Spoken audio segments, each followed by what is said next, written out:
दर्शकबिन नमस्कार। एपी सेन्टरको यो विशेष श्रृङ्खलामा यहाँलाई हार्दिक स्वागत छ।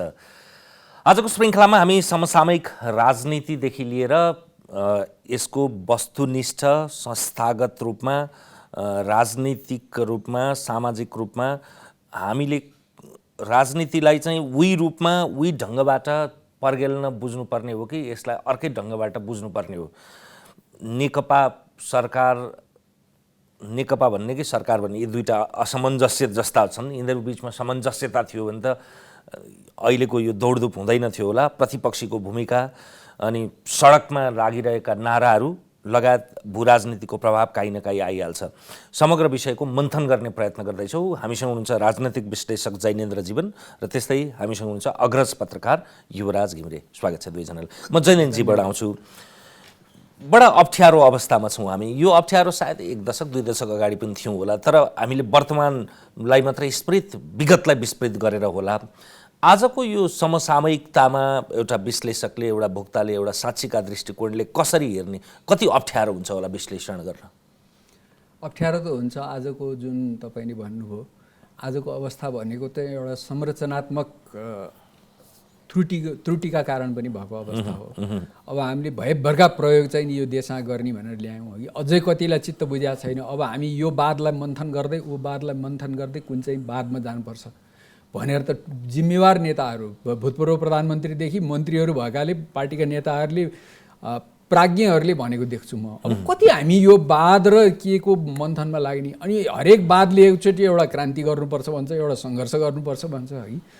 र त्यो बाहेक चाहिँ जति पनि आज मुलुकमा आएका समस्याहरू छन् त्यसमा चाहिँ एक बाई चाहिँ के भनेदेखि हामीले गल्ती प्रेस्क्रिप्सन पो अपनायौँ कि यो रोगको प्रोग्नोसिस गल्ती भयो कि भनेर पनि हेर्नुपर्ने कता के बेला आइसक्यो। तर एक थरी हुनुहुन्छ, तपाईँलाई संहिताको कुरा गऱ्यो भने रिस उठिहाल्छ। उहाँहरू चाहिँ नि कहाँ यो संहिता भनेर चाहिँ नेतृत्व फेल भएको कारणले यो संहिताको मेरिट चाहिँ फेल भएको होइन भन्नुहुन्छ। होला, संहिताले धेरै मुलुकमा काम गरेको छ, तर हामी कहाँ गर्दैन। हाम्रो जस्तो जुन एउटा विविधता भएको ठाउँमा त्यही विविधतामा खेलेर अघि देशमा अप्ठ्यारो पार्ने, लाद्ने, त्यो अनावश्यक औचित्य नभएको कुरा हामीले ल्यायौँ। अब त्यस्ता कतिपय कुरा हामीले प्रयोग गऱ्यौँ। एउटा यो कारणले, अर्को चाहिँ नेतृत्वको विफलता, नेतृत्वका कमजोरी है, उहाँहरूका कमजोरी, उहाँहरूका विफलता, उहाँहरूका झगडा, उहाँहरूका लोभ, उहाँहरूका स्वार्थ, यो 2-3टै कुराले चाहिँ आज हामी यो अवस्थामा आइपुगेका हौँ है। त्यस कारणले चाहिँ त्यो सबैको इलाज बिस्तारै खोज्दै जानुपर्छ। यदि कुनै चिज हामीले चाहिँ फेलियर ल्याएको छौँ भनेदेखि त्यसमा रिभिजिट गरेर उपयुक्त संशोधन गरेर जान सक्ने त्यो फराक छाती पनि हुनुपर्छ है। त्यस कारणले चाहिँ के भनेदेखि आजको समस्याको एउटै कलम धस्काएर एउटा समाधान चाहिँ हुँदैन। उहाँले बडा महत्त्वपूर्ण सुरुवात गर्नुभयो कार्यक्रमको सुरुमै। दुईटा कुरा यी परस्पर रूपमा यी सङ्गति हुनुपर्ने हो। संरचनागत त्रुटि कुन अवस्था अथवा कुन परिमाणमा छ, र दोस्रो नेतृत्वको अन्यमस्यकता। यदि संरचनागत त्रुटि हो भने पनि त्यसलाई बिस्तारै बिस्तारै नेतृत्वको कुशलता भयो भने त्यसभित्र पनि त्यो व्यवस्थापन गर्न सकिन्थ्यो। तर यी दुईटै, नेतृत्वको पनि अन्यमस्यकता रह्यो, संरचनागत त्रुटिको विषयमा त त्यति बेला जति बेलादेखि सुरु गऱ्यौँ त्यति बेला नै घनीभूत छलफलबाट यो आएको थिएन। यी दुईटामा कुन बढी दोषी जस्तो देखिन्छ? होइन, जब परिस्थिति प्रतिकूल बन्न जान्छ त्यसमा सबै समस्याहरू सानो समस्याले पनि उग्र रूप लिन्छ, तिनीहरू जोडिन जान्छन्, त्यो विकराल बन्दै जान्छ। अर्को, जब सबै कुरा विभिन्न एजेन्डाहरू बारे फरक मत भएको होला त्यो बेला पनि पोलिटिकल पार्टिजहरूको बिचमा, नीति निर्धारकहरूमा। तर उनीहरूले एउटा कुरा कहिले पनि के गरेनन् भनेदेखि यो कुन प्रक्रियाबाट जाने, एजेन्डाको आइडेन्टिफिकेसन कसरी गर्ने, कि कसैले बाहिरबाट दिएकै आधारमा, र स्पष्टसँग भनौँ न, हामी अमूर्त कुरा नगरिकन स्पष्ट कुरामा गयौँ भनेदेखि 62-63 को आन्दोलनपछि एउटा त बाहिरको दगर्दै दिएको कुरा छँदैछ। त्यसमा अर्को हामीले कुन सिद्धान्त अपनायौँ भनेदेखि योभन्दा अगाडि अब यो मुलुकमा राजा थिए, त्यसबाट सबै गल्ती, सबै समस्याको जड राजा। मुलुक एकात्मक व्यवस्था थियो, सबै समस्याको जड एकात्मक व्यवस्था। मुलुक धर्मनिरपेक्ष हिन्दू राष्ट्र थियो, सबै समस्याको जड धर्मनिरपेक्ष हिन्दू राष्ट्र। अनि अर्को हामीले त्यसको इजी सल्युसन के लियो भनेदेखि राजा हट्यो भने गणतन्त्रले सबै समस्याको सल्युसन गर्छ। सङ्घीय भइदियो भनेदेखि सबै समस्याको समाधान हुन्छ र धर्मनिरपेक्षता भयो भने सबै समस्याको समाधान हुन्छ। अनि त्यसमा हामीले ती विषयमा बहस नै गरेनौँ। किन पुरानो पद्धतिहरूलाई हामीले असफल मान्यौँ र अब सफल र मुलुकलाई आवश्यक कस्तो व्यवस्था हुन्छ भन्ने कुरा हामी बहसै गरेनौँ। 8 जना ठेकेदारहरू, अब जनतालाई त सार्वभौम सत्ता भनियो, 12 बुँदेमा हस्ताक्षर गर्ने 8 जना ठेकेदार उनीहरूको पार्टी त्यो वाहक भए परिवर्तनका, र उनीहरूसँग बहस गर्ने अधिकार कसैलाई पनि रहेन।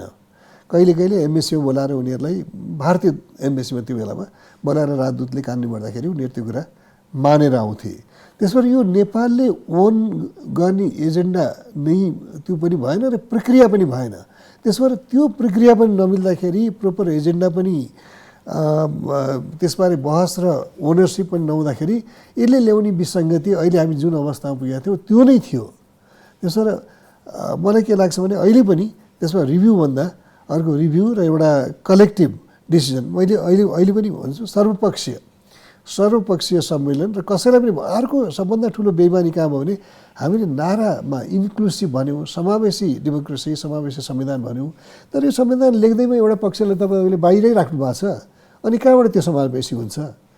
तपाईँले कन्फ्लिक्टको उसमा मिटिगेसन गर्नमा कन्फ्लिक्टको एउटा पक्ष भनेको राज संस्था, त्यसलाई बाहिर राखिदिनु भयो, पुरानो सत्ताहरूलाई बाहिर राख्नुभयो, अनि कहाँबाट समस्याको समाधान हुन्छ?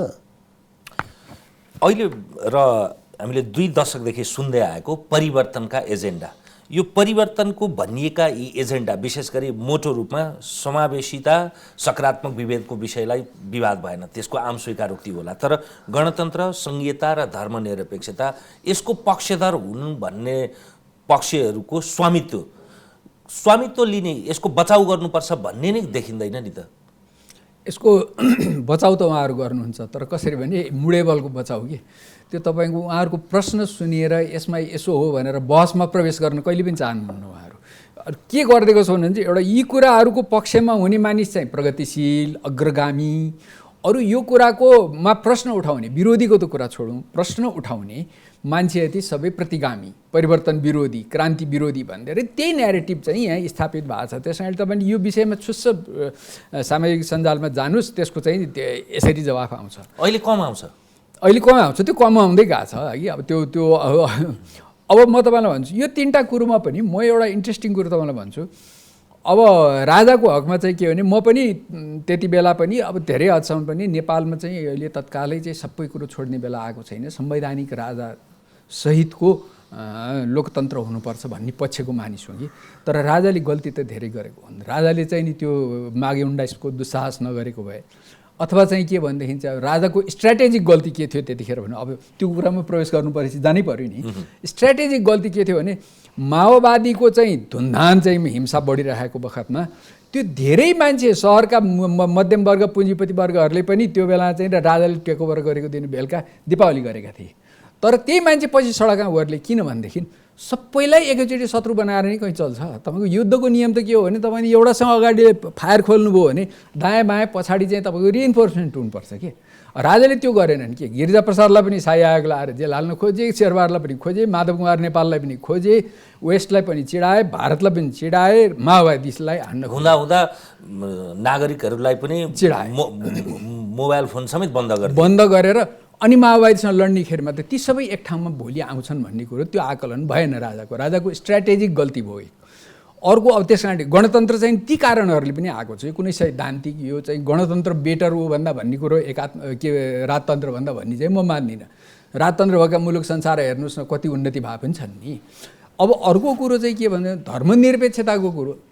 आजको धर्मनिरपेक्षता कस्तो छ भन्नुहुन्छ भने, 81-82% हिन्दू भएको ठाउँमा तिनीहरूलाई चाहिँ पछि तिनीहरू भड्किन्छन् भनेर त्यसको क्वालिफाइङ क्लज हेर्नुहोस् त, त्यो सबै हिन्दू राज्य हुनेछ भने जस्तो छ नि। सनातनदेखि मानिआएको त्यो सबै सुरक्षण, संरक्षण, प्रवर्धन भन्या छ। तर चाहिँ धर्मनिरपेक्ष भनेर पहिले हिन्दू राष्ट्र भइरहेको चिल्ला कटाएको छ। त्यो किन? अब त्यो ग्रुप पनि खुसी छैन, हामीलाई हिन्दू राष्ट्र नै चाहिन्छ भनिरहेको छ। अर्को ग्रुपले चाहिँ के भनेको छ भनेदेखि यो पनि कहीँ धर्मनिरपेक्ष भयो, यो त भएन भनेर उनीहरू मानेकै छैनन्। त्यति बेला पनि तपाईँको यो चाहिँ हिन्दू राष्ट्र भएकोमा विरोध थिएन। हेर्नुहोस्, विरोध थिएन। मलाई त थाहा छ अघि मुस्लिम अरूको त कुरा छोडिदिनुहोस्, अघि बुद्धिस्टहरूमा यहाँ तपाईँको यो अलिकति थेरवादी बुद्धिस्टहरू बाहेक अरू बुद्धिस्टको चाहिँ नि ऊ थिएन, विरोध थिएन। अरू शान्ति न यो जैन सिख यो भन्नेको त कसैको पनि थिएन, सबै ओमकार परिवारकै भए। अब रह्यो कुरो एउटा मुस्लिमले पनि कहिले मलाई सङ्गठित रूपमा विरोध गरेको हिन्दू राष्ट्रको त्यति बेला थाहा छैन। अब अनि फेरि विभेद पनि थिएन। विभेद छ भन्नेसँग म बहस गर्न तयार छु, कुनै दिन कार्यक्रममा बोलाउनु होला। मेरो त पर्सनल अनुभव छ। त्यो पर्सनल अनुभव के भने म त जागिरमा हुँदाखेरि अर्थ मन्त्रालयबाट हज कमिटीको मिटिङमा जान्थेँ है। राज्यले पैसा दिएर विदेशी मुद्रा सटै सुविधा दिएर, त्यतिखेर विदेशी मुद्रा सटै सुविधा यस्तो अहिले यस्तो सहिलो थिएन, दिएर प्रबन्ध गरेर मान्छेहरूलाई देशभरिबाट 50% शुल्क सरकारले बेहोरेर देशभरिका मान्छेलाई जम्मा गरेर को जान चाहन्छन् हजमा पठाउँथ्यो। राजदरबारको अघिल्तिर 7 तलाको चाहिँ तपाईँको चाहिँ नि मस्जिदहरू कश्मीरी तकिया नेपाली तकियाहरू बनिरहेछन्। कहीँ रौतहटमा नेपालगञ्जमा टाइममा तपाईँको दङ्गा भयो, तर सबै उताबाट आएको मान्छेहरू, यहाँकोले गरेका होइनन् है। कहिले पनि राज्यले अर्कोप्रति विभेद गरेको थाहा छैन। अब यस्तो ग्राउन्डमा ल्याइयो, अब कसरी ल्यायो त्यतिखेर म तपाईँलाई भन्छु है। यो राज्यलाई अझ थाहा होला, त्यो यो मधेसमा स्ट्रङ छ यो हिन्दुत्वको धार, तर त्यो मधेसलाई चाहिँ कस्तो चाहिँ नि अब यो इन्डियादेखि यहाँका मान्छे सबैको यो खेल यस्तो चाहिँ छ कि क्यालकुलेसन, त्यो मधेसको हिन्दुत्वको धार चाहिँ नि स्ट्रङ भएको हुनाले त्यसलाई चाहिँ क्षेत्रीयतावादमा लगेर, मधेसी आइडेन्टिटीमा लगेर त्यतापट्टि चाहिँ भड्काएर त्यो हिन्दुत्वबाट त्यसलाई चाहिँ नि कटअफ जस्तो गराएर तपाईँको चाहिँ नि यो धर्मनिरपेक्षता घोषणा गरियो। तिनीहरूलाई चाहिँ नि तिनीहरूको आफ्नो फ्लो बग्न दिएको भए मधेसबाट नै सबभन्दा ठुलो विद्रोह हुन्थ्यो। त्यसै त्यो काशी तिवारी कि केलाई मार्नु परेको छ र वीरगन्जमा, त्यो ठाउँमा हुन्थ्यो। त्यसकारण चाहिँ यस्तो कपटपूर्ण तरिकाले ल्याएकै हो। सङ्घीयताको त के कुरा गरौँ अघि, न त्यो पहिचान पक्षधरलाई चित्त बुझाएको छ है, उनीहरू चित्त बुझाएका छैनन्। यस्तो पनि सङ्घीयता हुन्छ, यस्तो पनि सङ्घीयता हुन्छ। उनीहरूलाई पूर्णतः पहिचानमा जातीय क्षेत्रीय पहिचानमा आधारित ऊ चाहिन्छ, जुन कि देशका लागि विनाशकारी छ। अर्को चाहिँ नि सङ्घीयता विरोधीलाई त त्यो भएकै छैन। र जहाँसम्म भन्यो न त्यो आर्थिक रूपमा सम्भाव्य छ, न राजनैतिक रूपमा औचित्यपूर्ण छ, आवश्यक छ। त्यस्तो कुरो ल्याएर अझ उपलब्धि भनेर चाहिँ प्रचण्ड बेला चाहिँ भाषण गर्दै हिँड्नुहुन्छ।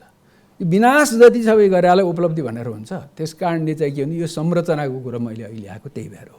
अब नेतृत्वको विफलता त तपाईँ 2-3 वर्षदेखि देखि नै रहनु भएको छ। नौटङ्की भएको छैनन् र अहिलेको नेतृत्वहरू। यत्रो कोरोनाको महामारी छ, कहिल्यै एक दिन यत्रो अर्थतन्त्र सङ्कटमा छ, कहिल्यै एक दिन सत्तारूढ पार्टीले, सरकारका चाहिँ प्रधानमन्त्री मन्त्रीले, सत्तारूढ पार्टीका नेताहरू बसेर यो विषयमा गम्भीर डिस्कसन गरेर उपयुक्त कदम चाल्न बेलुका 11 बजे 12 बजे मिटिङ गरेर थाहा छ तपाईँलाई। उहाँहरूको खालि आपसी पद र पावरको सत्ता र शक्तिको झगडा, आपसको स्वार्थको झगडामा बितिराखेको छ। नेतृत्वको योभन्दा ठुलो विफलता र गैर जिम्मेवारीपन के हुन्छ? जनताप्रतिको उत्तरदायित्व त्यही हो र होइन नि? अझै यो संरचनागत त्रुटिलाई तपाईँहरू जस्तो गम्भीर मान्छे, त्यति बेला त्यो नजिकबाट निहाल्नु भएका मान्छेलाई यो सान्दर्भिकता अहिले मात्रै होइन सधैँ हुन्छ। अहिले झन् किन भयो भने यी एजेन्डाका पछाडि कुनै राजनीतिक दलले ड्राइभ पनि गरेका छैन भन्नलाई 1-2 ठाउँमा स्वामित्व लिन राप्रपाले अगाडि गर्न खोजे पनि त्यो वास्तविक रूपमा उसले गरे होइन रहेछ। हेटौँडामा पछिल्लो दिन गरेको मात्रै प्रदर्शन, त्यो नेतृत्वविहीन ढङ्गबाट निर्वाचित, नेकपाबाट कङ्ग्रेसबाट निर्वाचित मान्छेहरू सडकमा आइरहेछन्। यी विशेष गरी परिवर्तनका भनिएका एजेन्डाले अब थेक्न सकिएन, धान्न सकिएन भनेर अब पुनरावलोकन गर्नुपर्ने समय आएको हो त? पक्कै हो। पुनरावलोकन त 2 किसिमको हुन्छ नि त। हरेक वर्ष सरकारले नीति तथा कार्यक्रम ल्याउँछ, पार्लियामेन्टमा बजेट ल्याउँछ र हामी त असारे विकास भन्छौँ नि, त्योभन्दा पहिला केही पनि समीक्षा गर्दैनौँ। करप्सन त त्यहाँ छ। र अर्को अहिलेको करप्सन अलिकति डरलाग्दो किन छ भनेदेखि अहिले सत्तामा बसेकाहरूलाई र सत्तामा साझेदारी गर्नेलाई भ्रष्टाचारबाट उन्मुक्ति छ। अघि शाही आयोगको कुरा उहाँले गर्नुभयो, मैले त माग 19 मै विरोध गरे हो। राजाको टेकओभरलाई र त्यो शाही आयोगको, त्यसमा गिरिजाबाबु त हुनुहुन्थेन होला, शेरबहादुर प्रकाश मानसिंहहरू थिए। तर मैले भने के भने यी त सबै कुराहरू अहिले त्योभन्दा चर्को रूपमा अहिले के छ भनेदेखि भ्रष्टाचार लाग्दैन, भ्रष्टाचारबाट उन्मुक्ति। अब त्यो जुन अब बाहिर दण्डहीनताको संस्कृतिको कुरा गर्छन् नि बाहिरी उहरू, अहिले त्यो छ। अख्तियारमा मुद्दा जान सक्दैन। एउटा मन्त्रीले लिने निर्णय पनि क्याबिनेटमा लिएर जान्छन् र त्यसलाई नीतिगत उन्मुक्तिको एउटा यो मतलब हामीले जे प्र्याक्टिस गरेका छौँ त्यो डेमोक्रेसीका टोटल एन्टिथेसिसहरू जहाँ कानुनको नजरमा सबैको समानता कुरा गरिन्छ, कसैले पनि भ्रष्टाचारमा उन्मुक्तिको कुरा गरिन्छ होइन, त्यो हुन हुँदैन भन्ने मान्यता त्यो छ। अनि अब केपी ओलीको नै अब उहाँले यति धेरै कुराहरू बोल्नु भएको छ, भ्रष्टाचारमा कसैको मुख हेरेर शून्य सहनशीलताको कुरा गर्नुहोस् त, उहाँको सत्तामा जति भ्रष्टाचार कहीँ देखिएको छैन नि। त्यसो यी कुराहरू एउटा। तर अर्को समीक्षा सधैँ डेमोक्रेटिक प्रोसेसको एउटा पार्ट हो, रेस्पोन्सिभ र एकाउन्टेबल गभर्मेन्टको त्यो नियमित उनीहरूको दायित्वको पार्ट हो त्यो। तर हामीले के 12-15 वर्षमा पनि यही व्यवस्था ठिक छ, यही समावेशी चरित्र, योभन्दा राम्रो संविधान छैन भन्ने कुराहरू गरेका छौँ। तर यहाँ अर्को एउटा मलाई लागेको कुरा के भने जस्तो 46-47 सालको संविधानको बारेमा पनि यही भनिन्थ्यो। तर त्यसमा के भने हामीले त्यो संविधानकोलाई प्रस्तुत गर्दाखेरि जहिले पनि एमाले, नेपाली कङ्ग्रेस, कम्युनिस्ट भनौँ न, कम्युनिस्ट कङ्ग्रेस र राजाको बिचको सहमतिको दस्तावेजको रूपमा प्रस्तुत गऱ्यौँ।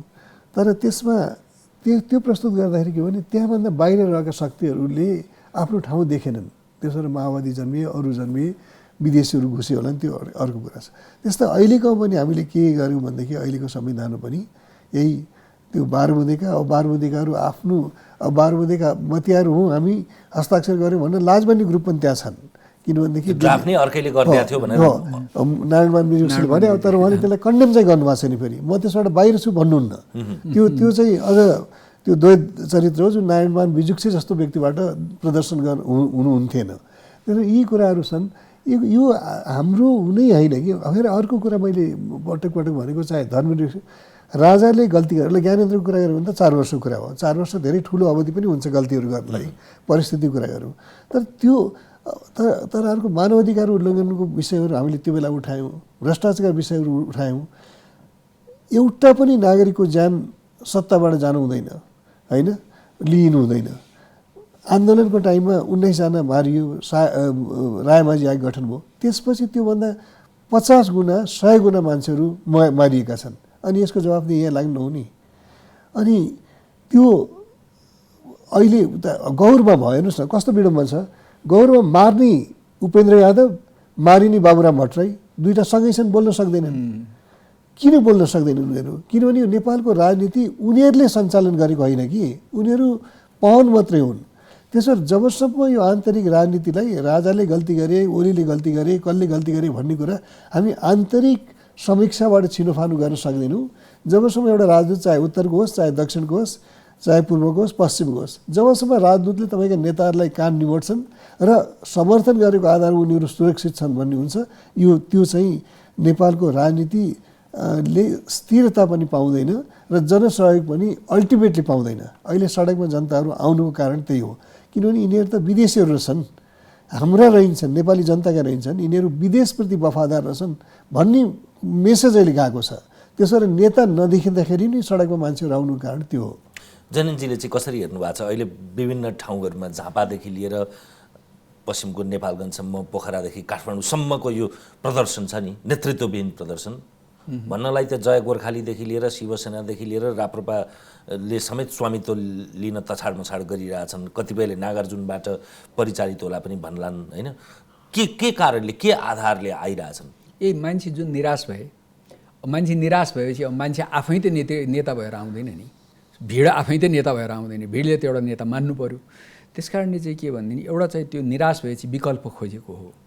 अब त्यो विकल्प सङ्गठित रूपमा आयो, ठुलो आन्दोलनको रूपमा, आँधीबेहरीको रूपमा आयो, दलको रूपमा आयो, त्यसको सङ्गठन भोलि गाउँमा पनि भयो भने त व्यवस्था परिवर्तन होला। तर व्यवस्था परिवर्तन चाहिँ अब जतिसुकै ठाउँमा जतिसुकै जुलुस निस्किए पनि यो अहिले हामीले चाहिँ के भनेदेखि यो निराशाको, खिन्नताको, अघि डिसएपोइन्टमेन्टको चाहिँ नि यो मेनिफेस्टेसन हो भनेर बुझ्नुपर्छ। र यो चाहिँ नि जति यो नेतृत्व यसमा विफल हुँदै जान्छ, जति यो व्यवस्थाले डेलिभर गर्न सक्दैन, है यी विकृतिहरू बढ्दै जान्छन्, सतहमा आउँछन्, देखिन्छन् र मान्छे पीडित हुन्छन्, त्यति चाहिँ यो बढ्दै जान्छ है। र यसले पछि गएर कुन रूप लिन्छ भन्न अहिले यसले चाहिँ सकिँदैन। अहिलेलाई चाहिँ म तत्काल चाहिँ व्यवस्थै परिवर्तन त्यसबाट हुन्छ भन्ने चाहिँ नि गर्न सकिन्छ भन्ने चाहिँ मान्यता राख्दिनँ। यही मौकामा अब प्रतिपक्षीलाई कसरी हेरिरहनु भएको छ? प्रतिपक्षीले पनि अब बिस्तारै रामचन्द्र पौडेलजीको पुल उद्घाटनको उपक्रमका कारणले हुजुरबुरा जस्तो देखिन्छ। अनि अब अरू नागरिकहरू आए, यसलाई मैले पनि स्वामित्व लिनुपर्छ कि भन्ने ठाने हो कि सत्तारूढ दलको विषयमा निर्मम ढङ्गबाट एकछिनमा आउला, अघि साङ्केतिक रूपमा त आयो, प्रतिपक्षी चाहिँ कस्तो छ? अब प्रतिपक्षले चाहिँ नि अस्ति र्याली गर्यो अघि, अब त्यो र्याली चाहिँ नि एउटा कुरो चाहिँ के देखिन्छ भने काङ्ग्रेसको र्यालीमा मान्छे आउँदो रहेछन्, अब चाहिँ त्यति ऊ भइसकेको छैन भन्ने चाहिँ देखिन्छ एक। तर चाहिँ के भने काङ्ग्रेसले रचनात्मक विपक्षको, शक्तिशाली विपक्षको भूमिका, रचनात्मक भन्नुहुन्छ उहाँहरू कहिलेकाहीँ। विश्वप्रकाशजीले अस्ति भन्दै हुनुहुन्थ्यो कि चाहिँ हामी रेलिङ होइनौँ, तोडफोड गर्ने होइन, नेपाल बन्द गर्ने हो, त्यो त काङ्ग्रेसबाट अपेक्षित नै छैन, त्यो गर्नै हुँदैन। त्यो अघि त्यो गरेको एमाले पनि पछि त्यो सबै कुरो नेपाल बन्द अबदेखि नगरौँ भनेर भनेको हो नि। त्यस कारणले त्यसरी गर्ने होइन, सशक्त ऊ चाहिँ गर्नु पऱ्यो। कहिलेकाहीँ गगन थापाले संसदमा बोलेको देखिन्छ, तर त्यो बाहेक चाहिँ त्यसको सभापति नै बोल्दैनन्, त्यसका अरू प्रमुख नेताहरू नै त्यसरी अगाडि आउँदैनन्। त्यस कारणले चाहिँ झकझक्याउने काम, नागरिक असन्तुष्ट हुने गरी चाहिँ भएको कुरालाई झकझक्याउने काममा त्यो नराम्रोसँग चुकेको हो, शेरबहादुरजी नराम्रोसँग चुक्नु भएको हो। त्यसको पछाडि के छ कुरो अब भन्छन्। त्यसको पछाडिको कुरो त तपाईँले बुझिहाल्नुभयो त, संवैधानिक परिषदमा सभामुख जाँदैनन् तर उहाँ जानु। त्यो भयो होइन। अब अहिले चाहिँ नि उपसभामुखको निर्वाचन नगरे आफूले भने जस्तो नहुने भएपछि फेरि जानु भएन, अस्ति अब यो बैठक नै बस्दैन भनेर जानु भएन। त्यस कारणले चाहिँ त्यो लेनदेनमा गरे हो नि, त्यो पनि उचित भएन है। त्यस कारणले चाहिँ प्रतिपक्षको भूमिका चाहिँ एक त चाहिँ ऊ हारेको पीडाबाट केही समयसम्म त रन्थनियो। पहिले सधैँ प्रायः सत्तामा बसिरहेको दल अहिले जस्तो गरी हार त कहिले पनि भएको थिएन। अहिले विगत 30 वर्ष यता चुनाव हारेको पीडामा रन्थनियो। र त्यसपछि चाहिँ अब के भनिदिनु, अब त्यो जुझारुपन पनि कम भइसकेको छ। अब त मान्छे नै जाने नि भन्ठानेकोमा त्यसका बावजुद अस्ति मान्छे चाहिँ देखिए। त्यस कारणले उसले सशक्त भूमिका खेल्यो भने उसका कार्यकर्ता, उसका समर्थक अहिले पनि सडकमा उत्रिन तयार छन् भन्ने देखिन्छ, जुन उसले त्यो हेक्का राखेको देखिँदैन। प्रतिपक्षीको भूमिका, अवस्थिति, उसको त्यो रचनात्मकपन, संसद त उसको भने संसद बस्या छैन, अब त्यो शङ्खाको सुविधा त होला, तर प्रतिपक्षीलाई निर्मम ढङ्गबाट कसरी हेर्नुहुन्छ? होइन, एकदम मलाई के लाग्छ भनेदेखि डेमोक्रेसी जुन सिस्टम हामीले अगालेको छौँ त्यहाँ सत्ताको भन्दा कैयौँ बढ्ता उत्तरदायित्व, जवाफदेही प्रतिपक्षको हुन्छ। किनभनेदेखि तपाईँले कन्स्टिट्युसनमा सरकारलाई, इलेक्टेड गभर्मेन्टलाई सबभर्ट गर्न पाउनु हुँदैन। तर प्रतिपक्षको दायित्व, संवैधानिक दायित्वभित्र के पर्छ भनेदेखि आवश्यक पऱ्यो भनेदेखि उसले गभर्मेन्टलाई डिपोज गर्नुपर्छ पार्लियामेन्ट्री प्रोसेसबाट भन्ने कुराहरू हुन्छ, अपोज गर्ने कुराहरू हुन्छ, एक्सपोज गर्ने कुराहरू हुन्छ। त्यो केही पनि गरेन नेपाली काङ्ग्रेसको सरकारले 3 वर्षसम्म एउटा। अनि अर्को भनौँ न, यति धेरै अब कोभिडको समस्या आयो, भ्रष्टाचारकै यही तहको यो आकारमा कुराहरू आयो होइन। अनि सरकार त इन्भिजिबल छ। अर्को कुरा के भने ओली प्रधानमन्त्री हुनुहुन्छ, तर सरकार अब नेपालीहरूको रहेन। सरकार नेकपाका सर्टन गुटका कार्यकर्ताहरूको, किनभने बालुवाटार त प्रधानमन्त्रीको निवास हो, त्यहाँ उनीहरूको अरूको एक्सेसै हुँदैन। सिंहदरबार नजानी प्रधानमन्त्री हुन सक्दैन। उहाँ कति कोभिडदेखि जानुभएको छैन होइन। त्यसबाट सरकार त सधैँ छैन, यो सत्तामा झगडा गरिरहेको छ। त्यो इस्युलाई पनि नेपाली काङ्ग्रेसले अभाव छ, सबै कुरा छ, उठाउन सकेन। कहिले नेपाली काङ्ग्रेस जुर्मुरायो भने जब उसको एउटा वरिष्ठ नेतालाई पुलिसले पुल उद्घाटन गर्न दिएन र अलिकति झाँगेझुँगर गर्यो। नेपाली जनता त मारिएका छन्, एक्स्ट्रा कन्स्टिट्युसनल तरिकाबाट मारिएका छन् होइन, पुलिसको कस्टडीमा मारिएका छन्। ती इस्युहरूलाई कहिले पनि उठाएन। कोभिडबाट मुलुकमा आउनु नपर्ने अवस्थामा उनी पुग्यो। सरकारले के भन्यो भने तिमीहरू आउनु पाउँदैन आफ्नो देशमा भन्यो होइन। उसले आफ्नो देशको सरकारको नागरिकप्रति जुन दायित्व हुन्थ्यो, प्रदीप गेवालीजीले के भन्नु भनेदेखि होइन, त्यहाँका सरकारहरूले कहाँ यस्तो गर्छन्, उनीहरूले पनि त मानवीय संवेदनशीलता देखाउँछन् भनेर उहाँले भाषण दिनुभएको छ। आफ्नो मुलुकको सरकारले उनीहरूप्रति कुनै दायित्व नदेखाउने अर्काको मुलुकले गर्छ भने यति कुराहरू हुँदै पनि प्रतिपक्ष चुप लागेर बस्यो कि त्यो प्रतिपक्षले के दायित्व खेल्यो भन्ने अझ हेर्न बाँकी छ। अघि जैनेन्द्र सरले भन्नुभयो, पक्कै पनि नेपाली काङ्ग्रेसको एउटा लामो इतिहास छ। उसको मास बेस्ड पार्टी हो, त्यसबाट मासमा उसको प्रेजेन्स छ। कहिले कहिले कार्यक्रममा आउँछन् पनि। एउटा अर्को सरकारसँग जनताहरू वाक्क पनि भएको छन्, त्यसैले आउँछन्। तर अहिलेको परिवर्तनको एउटा कुरा के छ भनेदेखि अहिले सडकमा आन्दोलन जानेहरूको यो संविधान र यो व्यवस्थाले समेटेका शक्तिहरू इन्क्लुडिङ नेपाली काङ्ग्रेसको विरुद्ध पनि त्यो आवाज हो कि। त्यसैले नेपाली काङ्ग्रेस पनि अलिकति होसियार हुनु आवश्यक छ। यो ओलीप्रति मात्रै डाइरेक्ट गरिएको लक्षित आक्रोश होइन सडकको। अलिकति अब यो रोचक आज मात्रै भएको एउटा डेभलपमेन्टको कुरा गरौँ। हामीले यो संवादभन्दा केही घन्टा अगाडि आज बिहान पहिलो पटक बालुवाटारमा आसीन प्रधानमन्त्री केपी ओली जो सिंहदरबार पनि जानुहुन्न, जो पार्टी कार्यालय पनि सुरक्षा थ्रेट भयो भन्दै जानुहुन्न, तर खुमलटारमा पुष्पकमल दाहाल निवासमा पुग्नुभयो। यसलाई कसरी लिने? फलेको वृक्षको आगो नझुकेको काम छ र कि पानी तताइदेऊ, होइन भने चिसे पानी? होइन, यो रणनीतिक रूपमा फलेको वृक्ष बनाए पनि हुन सक्नुहुन्छ। ओलीजीको नेचर हेर्दाखेरि त्यो देखिँदैन होइन। तीनटा कुरा हुनसक्छ। एउटा तपाईँले अघि भन्नुभयो सुरक्षा थ्रेट देखेर भयो, खुमलटारमा सुरक्षा थ्रेट देख्नु भएन होला उहाँले, एउटा सिंहदरबारभन्दा सुरक्षित खुमलटार देख्नुभयो होला एउटा। अर्को अब उहाँ साँच्चै नै अब अहिलेको परिस्थिति मेरो अनुकूल भएन, मेरो धेरै प्रतिकूल भयो, मैले प्रचण्ड कहाँ गएर अलिकति अनुनय विनय गर्नुपर्छ भनेर त्यसरी जानुभयो होला। त्यो कारणको लागि अहिले हामीसँग डिटेल छैन, हामी अनुमान मात्रै गरिरहेका छौँ। त्यो त एउटा प्रस्थान बिन्दु हो क्या, नेकपा कचल्टिएर कुन अवस्थामा पुग्यो भन्नेको एउटा आँखी झ्याल। तेस्रो के हुनसक्छ भनेदेखि प्रचण्डले मलाई बालुवाटारमा आएर धम्काइरहेका छन् धेरैचोटि, म खुमलटारमा गएर उनलाई किन नधम्काउने, त्यो पनि हुनसक्छ। त्यसो हेरौँ यसको। अब तर एउटा कुरा के हो भनेदेखि उहाँहरूले जति भेटघाट गरे पनि, जति आपसमा समझदारी बनाउने कोसिस गरे पनि, प्रचण्डले ओली विरुद्ध लगाएको आरोप र ओलीले प्रचण्ड विरुद्ध लगाएको आरोप प्रत्यारोपहरू उहाँहरूको निजी मामिला मात्रै रहेन है, त्यहाँ गम्भीर प्रकृतिका आरोपहरू छन्। त्यसको बहस चाहिँ पार्लियामेन्टमा पनि हुनुपर्छ। काङ्ग्रेसले अलिकति भनौँ न यो कोमाबाट बाहिर आएर प्रतिपक्षको रूपमा उठायो भनेदेखि प्रतिपक्ष जिम्मेवारी त उसले नेकपाकै एउटा उसलाई दिएको छ। हालाकि त्योसँग उसको कुनै कार्यगत एकता देखिँदैन, तर त्यो जिम्मेवारी त उसले नेकपाकै एउटा अफिसले लिएको छ। त्यसो यी कुराहरू हुनसक्छन्।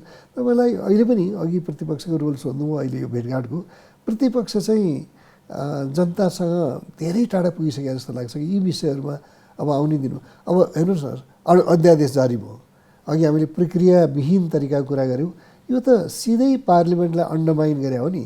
15 दिन बाँकी छ, एकदम आकाश खस्ने विषय छैन, तर तपाईँले अध्यादेश ल्याइदिनुहुन्छ, बालुवाटारले पठाउँछ, शीतल निवासले आधा मिनट पनि नलगाइकन त्यसमा हस्ताक्षर गर्छ। यो त डेमोक्रेसीको अभ्यासमा के हुनु हुँदैन भन्ने कुराको नमुना हो।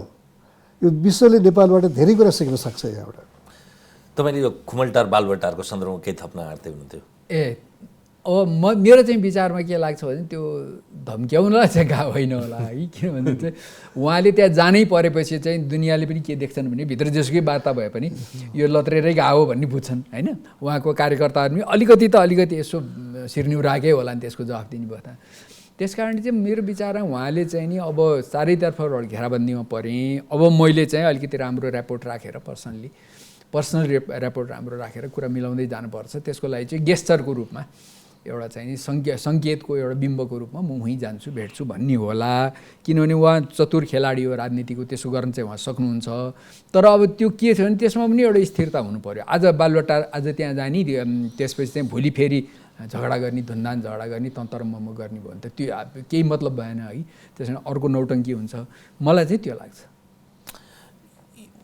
यो नेकपाको अब एकतै भएको छैन भन्छन् ती भित्रका बुझ्नेहरूले। यो त दुईटा पात्रका रूपमा एउटा लेनदेन हो। त्यो जबरजस्त तत्कालका लागि त्याग दिने, थाती राखे, विशेष महाधिवेशनबाट टुङ्ग्याउने, उताको 21औं शताब्दीको जनवाद राखिदिए भन्ने पनि राष्ट्रपति पद र प्रधानमन्त्री पदका लागि। अनि त्यो दुईटा आदि कार्यकालको हस्ताक्षर जो पछि लागू भएन, लागू गर्न चाहिएन, त्यो पनि जम्मै राष्ट्रपतिमा विद्यादेवी भण्डारी र प्रधानमन्त्रीमा केपी ओलीका लागि लेनदेन हो भन्ने कुरा पुष्टि हुँदै आछ भनेर भन्छन्। अब यसको उत्कर्ष कतातिर गएको देखिन्छ? अब यो वास्तवमा चाहिँ के छ भने यो बेमेल पहिले पनि हामीलाई थाहा थियो कि अब यो कसरी गर्नुहुन्छ उहाँहरूले। अब ज्यादै ठुलो दुईटा चाहिँ एकदम उदात्त, हामी धीरोदात्त नायक भनेर पढ्थ्यौँ नि हामीले कोर्समा, त्यस्तै दुईजना त्यस्तो एकदम म्याग्नानिमिटी अफ हार्ट भएका चाहिँ लिडर हुनु हो त लान सक्नुहुन्थ्यो। तर त्यो दुइटै त्यस्तो तर पात्रका दृष्टिकोणले उनीहरू जतिका चतुर, उनीहरू जतिका त्यो हुन्, तर सहनशीलता कुरो बेग्लै, चतुर कुरो बेग्लै। चतुरताले मात्रै पछि गएर ब्याकफायर गर्छ कि यो त अति चतुर चाहिँ यसले भनेको कुरो पत्याउनुहुन्न भन्ने हुन्छ। बाघ आयो भने जस्तो हुन्छ, साँच्चीकै बाघ हुँदा। र मेन कुरो चाहिँ के भनेदेखि यो चाहिँ बेमेलवाला ऊ हो। त्यतिखेर चाहिँ नि चुनाव जित्नको लागि कम्युनिस्टको कथित भोट ब्याङ्क चाहिँ दुईतिर नबाँडियोस् भन्नको लागि उहाँहरू आउनुभयो। चुनाव जितेपछि त्यसको केही पनि प्रयोजन छैन, त्यसको वास्तविक भर्चुअल प्रयोजन केही पनि छैन।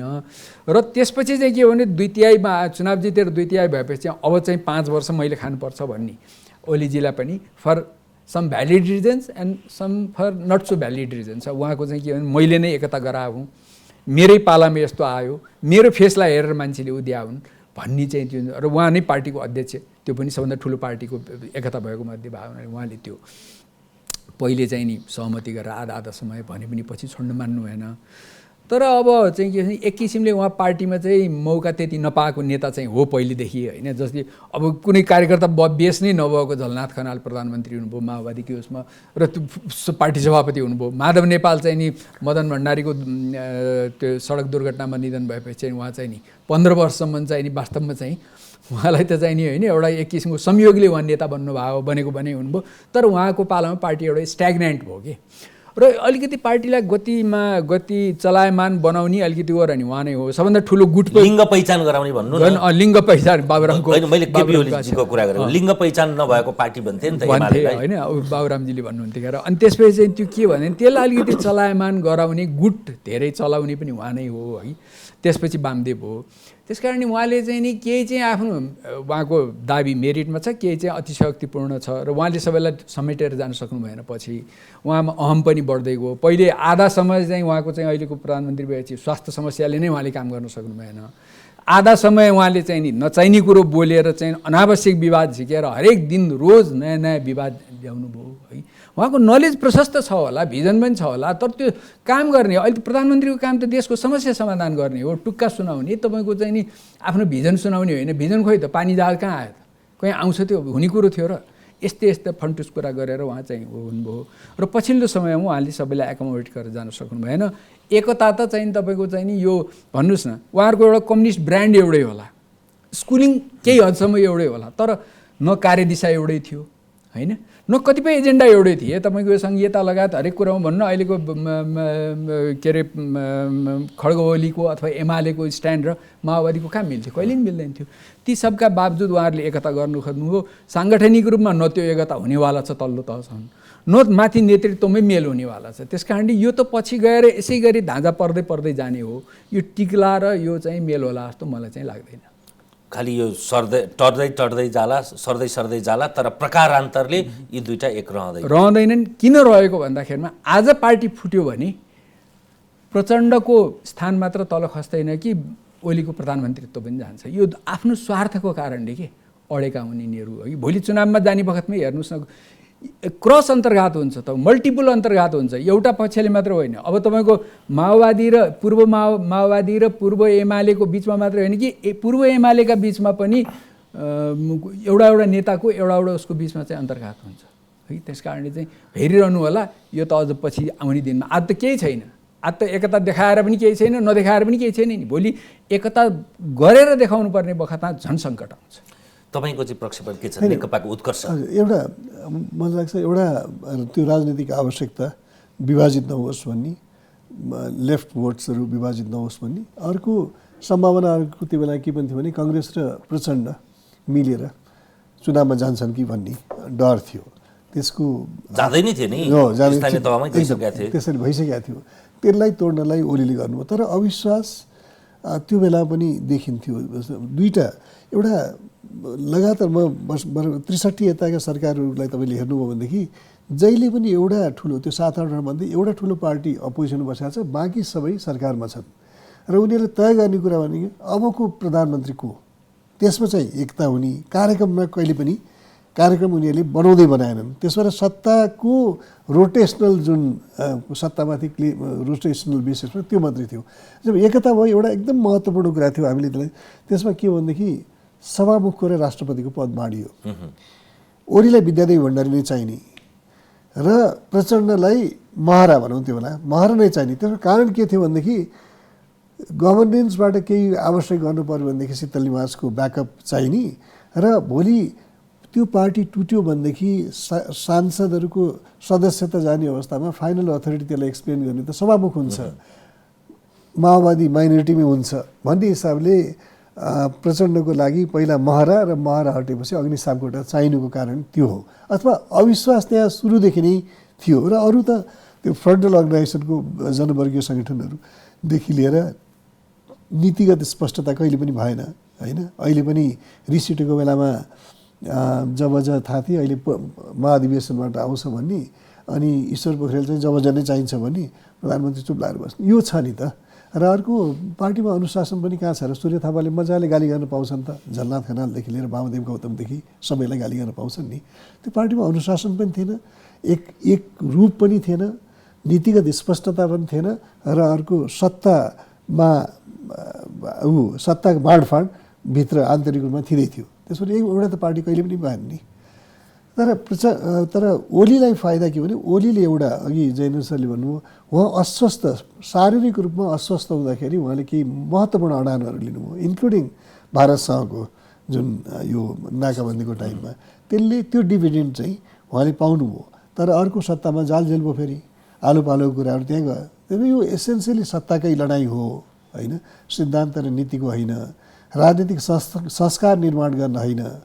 त्यसबाट अब यसको परिणति चाहिँ सुखद हुँदैन कसैको लागि पनि, ओलीको लागि पनि हुँदैन, प्रचण्डको लागि पनि हुँदैन, मुलुकको लागि पनि हुँदैन, उहाँहरूका जुन उहाँहरूले प्रतिनिधित्व गर्ने फ्याक्सन र पार्टीको लागि पनि। ढिलो चाँडो जैनजीको निष्कर्षतिर अभिमुख हुन्छ एकदम। तर त्यो अभिमुख भनेको सक्लो पूर्व एमाले पूर्व माओवादी भन्ने चाहिँ हुँदैन। किनभने सत्ताको प्रधानता भएको ठाउँमा सत्ताको गोरेटोहरू साथीहरूले कोरेका हुन्छन्, कमरेड्सहरूले कोरेका छन्, कता कोसँग जोडिँदाखेरि फाइदा हुन्छ त्यो उहाँहरूले गर्नुहुन्छ। तर त्यो एउटा सानै रूपमा, अब नत्र भनेदेखि माधव कुमार नेपाल र प्रचण्ड किन सँगै उभिन्थे र होइन, त्यो बनाएको छ। त्यो एउटा स्वार्थले पनि एक ठाउँमा ल्याएको छ, केही रियाक्सनले पनि ल्याएको छ। किनभने ओलीले कसैलाई पनि अपमान गर्न छोड्नु भएको छैन।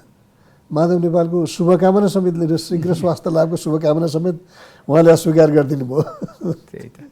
अघि तपाईँले बिचमा उपेन्द्र यादव र डाक्टर बाबुराम भट्टराईको मिलन र त्यसका पछाडि जनतालाई लाग्ने कुरा, त्यो बिम्ब थियो, यी पात्रलाई मात्रै भन्न खोजे होइन। प्रकारान्तरले यी सबै एजेन्डा काहीँ न काहीँ यिनीहरू भरिया बनेका रहेछन्, यिनीहरू बुख्याचा बनेका रहेछन् भन्ने कुरा जनतामा बोध हुन थाल्यो भनेर भन्नुभएको छ। हिजो आजको चिनिया राजदूतको सक्रियता, भर्खरै चिनका रक्षा मन्त्रीको आगमन, त्यो एउटा सेड्युल भिजिट होला, त्यस पछाडि भारतका जासुस प्रमुखको, भारतीय विदेश सचिवको, अब हाम्रा परराष्ट्र मन्त्रीको भारतमा, लगत्तै प्रधानमन्त्रीको पनि तय हुँदैछ होला, त्यस पछाडि मोदी आउलान्। भ्रमण राजनीतिक तहमा हुनु राम्रो कुरा होला, तर यसलाई चाहिँ आजका विषयमा काहीँ न काहीँ हामी कहाँ हुने दूरगामी महत्त्वका संरचनागत त्रुटि परिवर्तनमा विदेशीहरू, यी त मैले जमिनका छिमेकी भने, आकाशका छिमेकीहरू पनि हुन्छन्, त्यसको कुरालाई अझै सम्पुष्टि गर्ने आधारहरू के छन्? होइन, एउटा त हामीले 12 बुँदेकै कुरा गरौँ न। 12 बुँदे र अहिले सबभन्दा हिजो कि अस्ति एउटा वेबिनारमा भारतको CD chief of defence staff होइन बिपिन रावत, जो पहिला स्थल सेनाध्यक्ष हुनुहुन्थ्यो, उहाँले नेपालसँग हाम्रो असाध्यै राम्रो सम्बन्ध छ, हाम्रो सांस्कृतिक सम्बन्ध छ, र नेपाल स्वतन्त्र राष्ट्र भएकोले उसले अरू राष्ट्रहरूसँग कस्तो सम्बन्ध राख्न चाहन्छ त्यो उसको कुरा हो। तर उत्तरको छिमेकीसँग सावधान हुनुपर्छ, श्रीलङ्काको अनुभवबाट एकदम। अब यो उहाँले आफ्नो तर्फबाट राख्नुभयो त्यो कुराहरू।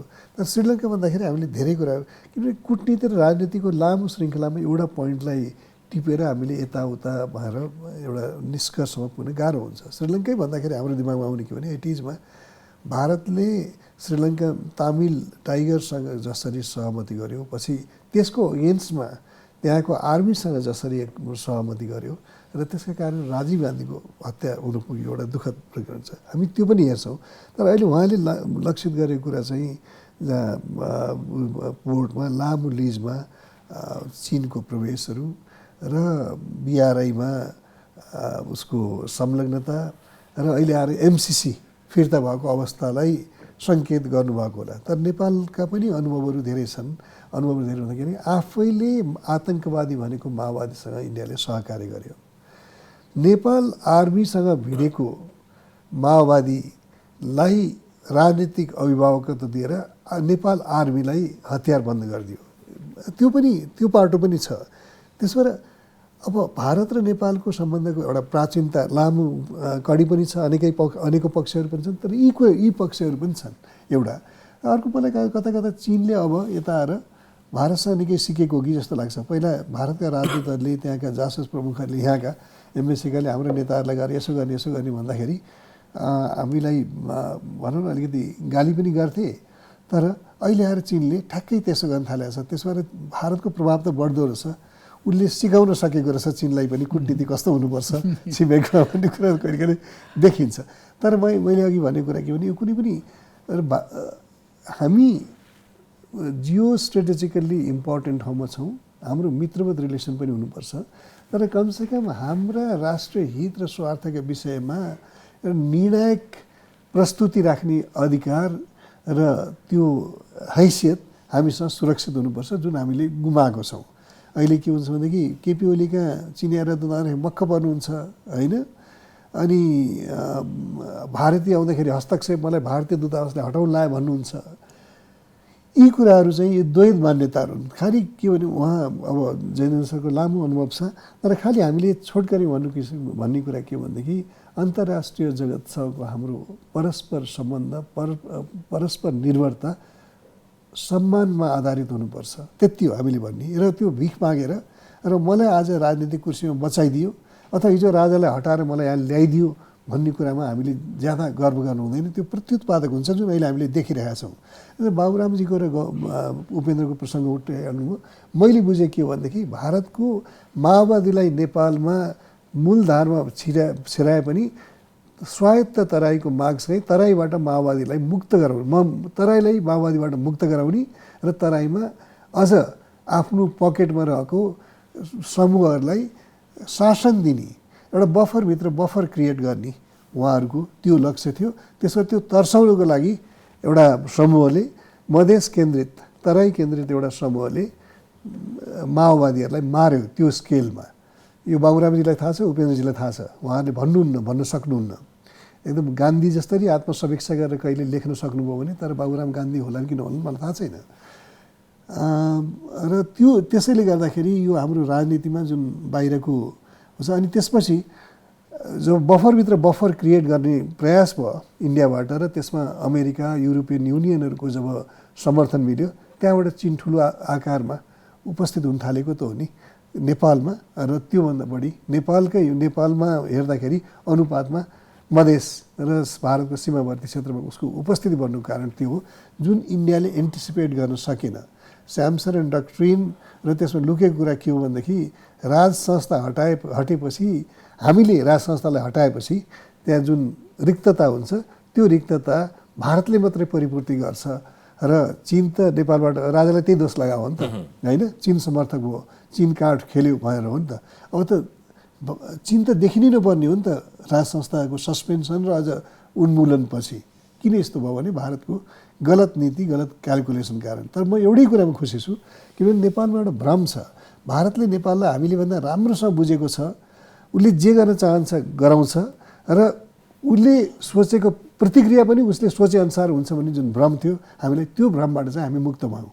त्यसैले अब व्यवहारमा भारतभन्दा नेपालमा केही गर्नुपर्ने दायित्व नेपालीहरूकै हुन्छ, किनभनेदेखि त्यो उनीहरूको मुलुक हो र त्यो उनीहरूले नै राम्रोसँग बुझ्या हुन्छ भन्ने मेसेज चाहिँ हामीले लिनुपर्छ यो सारा असफलताबाट। यो भूराजनीतिको आलोकलाई चाहिँ तपाईँले कसरी सिङ्गाला पुर्नु गर्नु? त्यो ठिकै हो, किनभने उहाँले भनेको अब अहिले चाहिँ मलाई यस्तो लाग्दैन कि अहिले भारतले पनि हामीले सबै कुरो बुझाएको छौँ, हामीले भनेकै हुन्छ नेपालमा भन्ने चाहिँ मानसिकताबाट ऊ अब उसले रिभाइज गर्यो। युवराजले त्यही भन्नुभयो, यो उसका लागि सिकाइ भयो। उसले पनि सिक्यो है। त्यस कारणले चाहिँ के भने हाम्रो चाहिँ के भने नेपाल भिजाभिज भारतको कुरा गर्दा जहिले पनि अब हामी चाहिँ के भनेदेखि चाहिँ भारत विरोधी राष्ट्रवाद एकातिर छ, अर्कोतिर चाहिँ भारतको यहाँ सबै कुरोमा आफै निर्णायक बन्ने होइन। त्यसपछि चाहिँ के भने हाम्रो राष्ट्रिय स्वाधीनताको अभ्यासको चाहिँ मूल्यमा उसले चाहिँ माइक्रो म्यानेजमेन्ट गर्ने कुरा थियो है। त्यसैले हामीलाई चाहिँ हरेक कुरामा चित्त दुखिरहेको थियो। अरू शान्तिको कुरा, व्यापार लगायतका लगानीका, जलस्रोतका कुरामा ठगिने कुरा त्यो आफ्नो ठाउँमा छँदै थियो।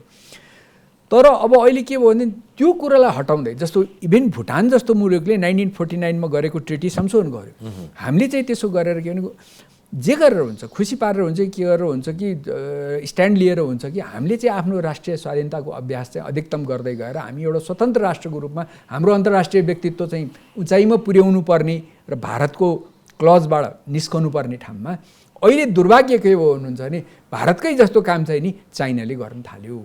अब चाइनाको पनि यसमा कति बुद्धि पुग्छ मलाई चाहिँ थाहा छैन। भोलि चाइनाले नि सिक्नुपर्ने हो कि, किनभने चाहिँ त्यसको प्रतिक्रिया राम्रो हुन्न। अब अहिले चाहिँ तपाईँले चाहिँ जनस्तरमा हेर्नुहोस् अथवा चाहिँ सामाजिक सञ्जालको टिप्पणीमा हेर्नुहोस्, हावी एनसीले गएर चाहिँ पार्टीको झगडा मिलाउँदै हिँडेको कसै पनि राम्रो मानेका छैन। यहाँसँग कि त्यही पार्टीका मान्छेहरूले पनि भन्न सकेका छैन, त्यही पार्टीको अर्को खेमा चाहिँ त्यसको विरोध गरिरहेको छ। त्यस कारणले चाहिँ किन त्यो माइक्रो म्यानेजमेन्ट गर्ने काम चाहिँ नि हिन्दुस्तानले नगरोस् भन्ने ठाउँमा हाम्रोतिर उत्तरतिर फेरि अर्को हिन्दुस्तान आयो, टक्केबाट भुङ्ग्रामा जानु त भएन है, त्यस्तो भयो कि। त्यस कारणले चाहिँ हामी चाहिँ यसरी फस्दै गएका छौँ। अब हामीले यसमा सबभन्दा गर्न सक्ने कुरो के त, हाम्रो त नेपालको साइज सानो छ, हामी डराएर धम्काएर गर्न सक्दैनौँ। हामीले क्रमिक अभ्यास गर्ने हो राष्ट्रिय स्वाधीनताको। त्यसका लागि सबभन्दा पहिले घरभित्र हाम्रो सबै मेजर प्लेयरहरू चाहिँ एक ठाउँ बसेर अरू जतिसुकै मतभेद होस्, जतिसुकै झगडा होस्, सबै यहाँसम्म कि नेकपाभित्रकै गुटो पुगुट पनि सबै एक ठाउँ बसेर फरेन पोलिसीमा चाहिँ हामीले सधैँ अब यो विषयमा यो इस्युमा यसरी जाने भनेर हामी भयो भने उसले खेल्न पाउँदैन, कसैले नि खेल्न पाउँदैन। खेल्न नपाएपछि त त्यसपछि त उनीहरूको गतिविधि कम भइहाल्छ नि। उनीहरूले माइक्रो म्यानेजमेन्ट कहाँ गर्न सक्छन् र खेल्न दिएन हो उनीहरूले अख्तियारको प्रमुख आयुक्त नियुक्त गर्नलाई दिने प्रेसर दिने।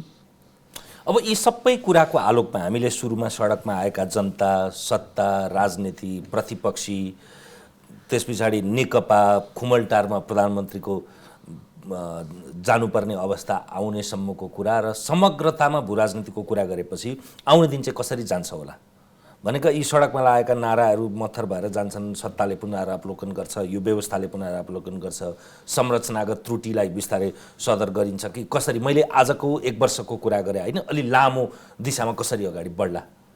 अब राजनीतिक रूपमा नेतृत्वको चाहिँ स्वभाव परिवर्तन हुने, कार्यशैली परिवर्तन हुने चाहिँ म देख्दिनँ है। अब त्यसको चाहिँ अब चुनाव सम्बन्धमा अरू विभिन्न दल कसरी आउँछन्, स्वतन्त्र उम्मेदवार कसरी आउँछन्, जनमत कसरी जान्छ है, पार्टिसिपेसन कति हुन्छ भोटमा, त्यो सबै कुरा, त्यो सबै इन्डिकेटर हेर्नुपर्छ होइन। अब संरचनात्मक कुराको सन्दर्भमा अझ यो चाहिँ पाक्दैछ भित्रभित्र हेर्नुहोस्, परिपक्व हुन दिनुपर्छ यसलाई। जुन दिन यी एजेन्डाहरू हाम्रा लागि थिएनन्, असफल भयौँ, यो धान्न नसकिने भयो, यसमा यसरी जाउँ भन्ने कुरा स्ट्रङ रूपमा आउँदैन, किनभने त्यसको त्यो संरचनाका पक्षमा ठुलो शक्तिशाली लबी छ। देशभित्र मात्र होइन, बाहिर पनि शक्तिशाली लबी छ कि छिमेकमा पनि छ, बाहिर वेस्टर्न वर्ल्डमा पनि छ। त्यस कारणले त्यो कुरोमा हामी जान थाल्यौँ, त्यसमा रिभाइज गर्नुपर्छ, जनमत सङ्ग्रह हुनुपर्छ भन्ने थाल्यौँ भनेदेखि हामीलाई त्यहाँबाट पनि प्रेसर आउँछ। त्यस कारण त्यो प्रेसरलाई थेगेर हाम्रो त जनता सडकमा ओर्लिए, यो धान्न नसक्ने भयौँ भनेर जानलाई चाहिँ केही समय पर्खनुपर्छ है। त्यस कारणले चाहिँ के भनेदेखि यो धेरै वर्षको चाहिँ आन्दोलन र धेरै वर्षको चाहिँ भित्री खेल पछि आएको कुरालाई अहिले हामीले तत्कालै रिभाइज गर्न सक्छौँ होला जस्तो लाग्दैन। जहाँसम्म रह्यो राजनीतिक कुरा चाहिँ नि यसै गरी चल्दै चल्दै बिस्तार मिल्दै जान्छ। नेतृत्वको कुराहरू चाहिँ तत्काल नेतृत्वको स्वभाव परिवर्तन हुँदैन, मान्छेलाई लागेको बानी सानैदेखिको परिवर्तन हुँदैन। ओलीको नि हुँदैन, माधव नेपालको नि हुँदैन, प्रचण्डको नि हुँदैन, शेरबहादुरको नि हुँदैन, कसैको नि हुँदैन। तपाईँले भन्नुभएको यो संरचनागत जुन त्रुटि थियो छ, जो धेरै अर्थमा यहाँ भित्र पनि होला, भित्रका पात्रहरू होलान्, तर बाहिरबाटै निर्देशित भएको कुरा अझै छड्किनु पर्यो, अझै गिजोलिनु पर्यो, अझै पाक्नु पर्यो, अझै मस्किनु। त्यो त छँदैछ।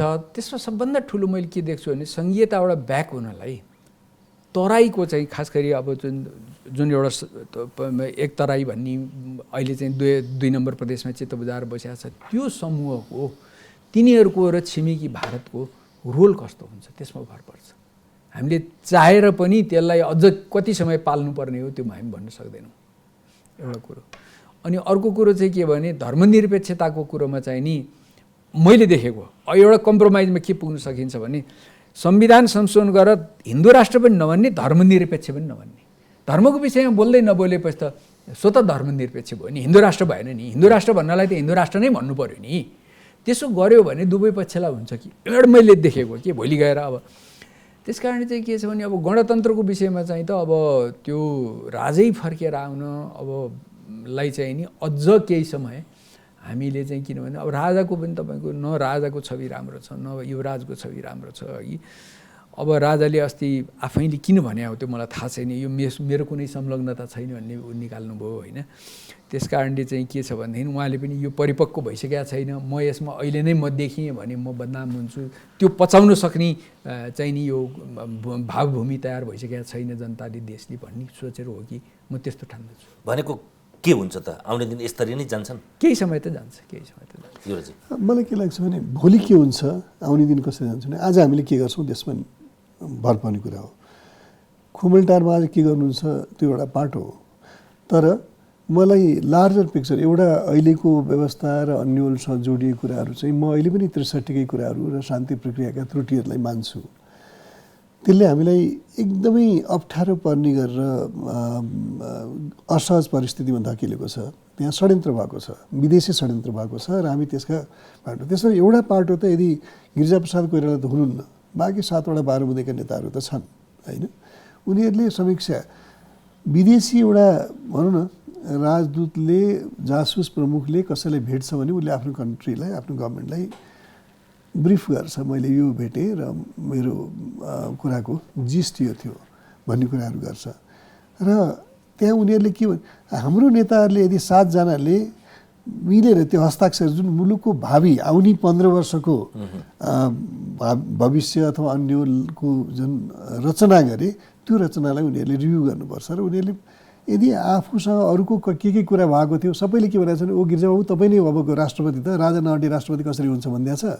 अनि त्यहाँबाट अर्को प्रचण्डलाई त्यही भनेको छ, बाबुरामलाई त्यही भनेको छ, माधव नेपाललाई त्यही भनेको छ। यिनीहरूले त्यो कुरा अहिले सेयर पनि गर्यो भने धेरै कुराहरू अझै पनि छर्लङ्ग हुन्छ। एउटा अर्को विदेशी हस्तक्षेप अनि शान्ति प्रक्रियाको कुरा गर्दाखेरि सबभन्दा ठुलो षड्यन्त्र के भने द्वन्द्वको एउटा पक्षलाई टोटल्ली बाहिर राखेर भोलि द्वन्द्वको अवस्था रहिराख्ने र अर्को द्वन्द्वको अवस्था सिर्जना हुने वातावरण इयान मार्टिनको नेतृत्वमा र भारतको समर्थन भएर गएको छ। यसलाई त समीक्षा गर्नै पर्यो। अर्को 15 वर्षमा जनताको त्यत्रो आश र विकल्पको रूपमा देखा परेको माओवादी आज जनताको नजरमा खलनायक किन भयो त्यो उनीहरूले पनि रिभ्यू गर्नुपर्ने हुन्छ। यो रिभ्यू नगरिकन र यो रिभ्यू गरिसकेपछि अनि त्यहाँबाट तपाईँले सर्वपक्षीय कोही पनि मुलुकको भाग्य निर्धारण गर्नलाई कोही पनि अछुत हुँदैन है। त्यहाँनिर रिभ्यू गर्नु हामीले संविधानमा राम्रै इन्टेन्सनले गरेका यी व्यवस्थाहरू पनि काम गरेनन्। किन काम गरेनन्? तपाईँले आफ्नो गल्ती त आफ्नो पार्ट अफ द ब्लेम तपाईँको जति सेयर छ सानो होला त्यो त एडमिट गर्नु पऱ्यो नि आपसमै कुरा गर्दाखेरि। अनि त्यो गर्नुहुन्न भनेदेखि फेरि जनताले आएर तपाईँलाई जे पनि हुनसक्छ, किनभने हिंसाको राजनीतिलाई तपाईँले वैधानिकता दिनुभएको छ होइन। 17,000 माओवादी अब विप्लवले अस्ति एकजना मान्छे मारे, अब त्यसलाई एकजनालाई मार्दाखेरि त्यो कानुनको नजरमा राज्यको नजरमा अपराध हुन्छ। तर हामीले के देखाएको छ भने 10 जनाले मार्यो भनेदेखि त्यो संसारको सत्ताले निगोसिएट गर्छ होइन। जहाँ हिंसाले वैधानिकता पाउँछ त्यहाँनिर जसले जे पनि गर्न सक्ने अवस्था आउँछ। त्यसमा संविधान निर्माण गर्दाखेरि बहस भएको भएदेखि तपाईँले पहिलाका आन्दोलनहरूको सराहना गरे पनि प्रशंसा गरे पनि हतियारको रोललाई तपाईँले प्रशंसा गर्दाखेरि अहिले परिस्थिति आएको छ। त्यसरी यी कुराहरूलाई रिभ्यू गर्नुपर्छ र त्यो रिभ्यू गरेपछि मात्रै हामी एउटा निष्कर्षमा पुग्छौँ। हाम्रो हातमा राजनीति आउँछ, नत्र भनेदेखि जनताले भोलि आएर कसैलाई ढुङ्गाललाई हाल्ला, कसैले के गर्लान्, कसैले के गर्लान्, आन्दोलन हुन्छ। अहिले त्यसले त्यो आन्दोलन सडकको आन्दोलन जोडिएको देखिँदैन विभिन्न ठाउँमा, त्यसले मोमेन्टम चाहिँ क्रिएट गरेको छ। भोलि हुने आन्दोलन त्योभन्दा ठुलो हुन्छ। तर आन्दोलन कसैको पकडमा रहन्छ भनेदेखि त्यसले अर्को अराजक स्थिति ल्याउँछ, त्यहाँ विदेशीहरू आउँछन्। जुन कुराबाट आज हामी वाक्क भएको छौँ त्यसैको अर्को रूपमा पुनरावृत्ति हुन्छ। मलाई त यो कुराहरू चाहिँ अहिलेका हाम्रा नेताहरूले पनि बुझ्नु जरुरी छ र उनीहरूले त्यो अनुसार समीक्षा गरेर एउटा सर्वपक्षीय भेलाको तयारी चाहिँ गर्नुपर्छ, जसको निर्णय मुलुकको लागि, मुलुकको भोलिको अब द फ्युचरको खाका गर्न सक्षम हुनसक्छ। हस्, समीर संवादका लागि दुवैजनालाई धन्यवाद। हस्, धन्यवाद। धन्यवाद। हामीसँग हुनुहुन्थ्यो अग्रज पत्रकार युवराज घिमिरे र राजनैतिक विश्लेषक जैनेन्द्र जीवन। आजलाई एपी सेन्टरको यो विशेष श्रृङ्खला यति नै। हेर्दै रहनुहोला AP1। नमस्कार।